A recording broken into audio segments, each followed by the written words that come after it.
आइए अब सीधा रुख कर लेते हैं जी मीडिया संवाददाता रविंद्र कुमार का। रविंद्र, सबसे पहले आपसे अपडेट चाहूंगी प्रधानमंत्री मोदी की समीक्षा बैठक को लेकर। क्या मीटिंग शुरू हो गई है और इसमें कौन कौन आज शामिल है, किस तरह की चर्चा हो सकती है?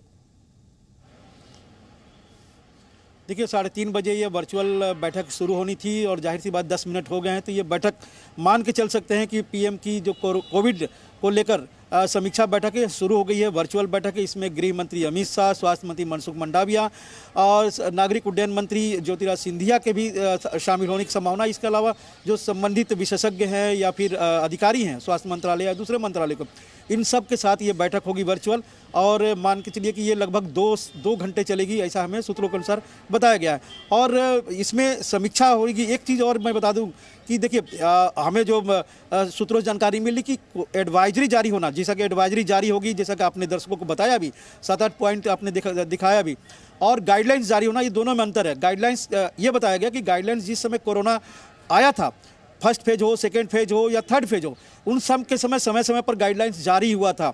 अब गाइडलाइंस कोई जारी करने की जरूरत नहीं है, एडवाइजरी हम राज्यों को देंगे, राज्य सरकारें उस पर एक्ट करेगी उस गाइडलाइंस के अनुसार। अगर कहीं कमी होगी या लूफॉल्स होगा उन सभी गाइडलाइंस में, तो एक फ्रेश गाइडलाइंस जारी हो सकता है। लेकिन एडवाइजरी जारी होगी आज देर रात। ये जरूर है कि राज्य सरकारें चाहे क्रिसमस हो, न्यू ईयर हो या फिर जो भीड़ भाड़ है उसको कंट्रोल करे, जो सामाजिक दूरी है, मास्क है, सैनिटाइजर है, इन सब का कहीं ना कहीं फिर से इस्तेमाल किया जाए। और दूसरा एक बात और महत्वपूर्ण बात जो गुलेरिया जी ने कहा, हालांकि कल कई मंत्रियों ने ऑफ द रिकॉर्ड यही बात कहा था कि चीन के साथ यही बार हो रहा कि चीन में भयावह स्थिति है, हर बार चीन से फैलता है, तो वहाँ से प्लेन को क्यों नहीं रोक दिया जा रहा। तो यही बोला कि एक जगह अगर हम संघाई से या बीजिंग से रोक देते हैं तो हांगकांग के थ्रू आ जाएंगे, वो दुबई के थ्रू आ जाएंगे, ऐसे में और स्प्रेड होगा और मुश्किल होगी।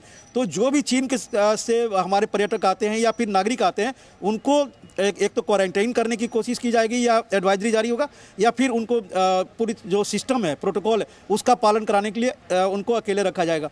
तो कई तरह के एडवाइजरी राज्य सरकार को आज देर रात तक जारी हो जाएगी, क्योंकि सरकार का मानना है कि अभी अगर हम इस पर सतर्क नहीं हुए तो आगे जाकर स्थिति और खराब हो सकती है। बिल्कुल रविंद्र, खास तौर पर एयरपोर्ट्स पर किस तरह के प्रोटोकॉल्स हो, क्या कुछ मैंडेटरी हो जाएगा? लोगों में इस वक्त इस बात को लेकर चिंता है कि क्या देश में कोरोना के मामले इतने ज्यादा बढ़ गए हैं कि सरकार इतनी सक्रिय नजर आ रही है, या फिर हम एडवांस प्लानिंग और एडवांस प्रिपरेशन कर रहे हैं क्योंकि चीन और जापान में मामले इस कदर बढ़ गए हैं कि हमें तैयार रहना होगा। तो इन दोनों चीजों में फर्क समझना बहुत जरूरी है और अलर्ट मोड में रहना और कंफ्यूजन में रहना बहुत ज्यादा इस वक्त लोगों के लिए ठीक नहीं रहेगा। अलर्ट एक तरफ है लेकिन आप डरे नहीं, ये भी मैसेज जाना जरूरी है।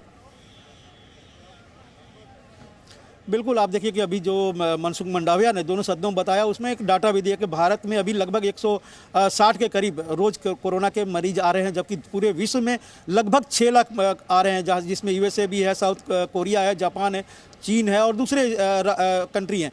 ऐसे में हमारे अभी भले ही केसेज कम हो, लेकिन जैसा हर बार होते रहा, फर्स्ट फेज, सेकंड फेज और थर्ड फेज में भी देखा गया, हमारी संख्या कम होती रही कोरोना की, लेकिन एकाएक स्प्रेड किया जब बाहर से लोग आए। तो यही वजह है कि बाहर से जो लोग आएंगे एयरपोर्ट पर, उनकी तो प्रोटोकॉल की तरह कोविड प्रोटोकॉल का उनका पूरा पालन किया जाएगा, उनमें उनकी जांच होगी। 2% का सैंपलिंग का खुद मनसुख मंडाविया ने कहा इसे बढ़ाया भी जा सकता है, या फिर सभी नागरिकों को जो भी विदेशी आ रहे हैं उन सब की जाँच होगी। ये कुछ दायरा धीरे धीरे बढ़ाया जाएगा, लेकिन फिलहाल अभी अलर्टनेस का है, जागरूकता का है, सतर्कता का है, और इसीलिए सरकार इतना एक्ट हुई है कि अभी अगर हम नहीं करेंगे तो आगे जाकर त्योहारों में या फिर 1-2 महीने के अंदर जब ये पूरे विश्व को और गहरी चपेट में ले लेगा वेरिएंट, तो हमारे लिए और मुश्किल हो सकता है। इसलिए प्रिकॉशनरी डोज जो काफ़ी कम लोगों ने लगाया है, आप देखिए फर्स्ट डोज और सेकेंड डोज तो काफ़ी बड़ी संख्या में लगा दिया गया, लेकिन प्रिकॉशनरी जो डोज जो लाए थे सरकार और सबसे अपील की थी, खुद प्रधानमंत्री ने अपील की थी, उसका बहुत ज़्यादा असर लोगों पर नहीं हुआ, क्योंकि लोग ओमिक्रॉन जब थर्ड फेज आया था तो स्प्रेड हुआ था, डेडली नहीं था सेकंड फेज की तरह, तो लोग थोड़ा सा निश्चिंत भी हो गए थे। लेकिन सरकार की कोशिश है कि प्रिकॉशनरी डोज ज़्यादा से ज़्यादा लोग लगा ले, जितने लोग फर्स्ट और सेकंड डोज लगाए हुए हैं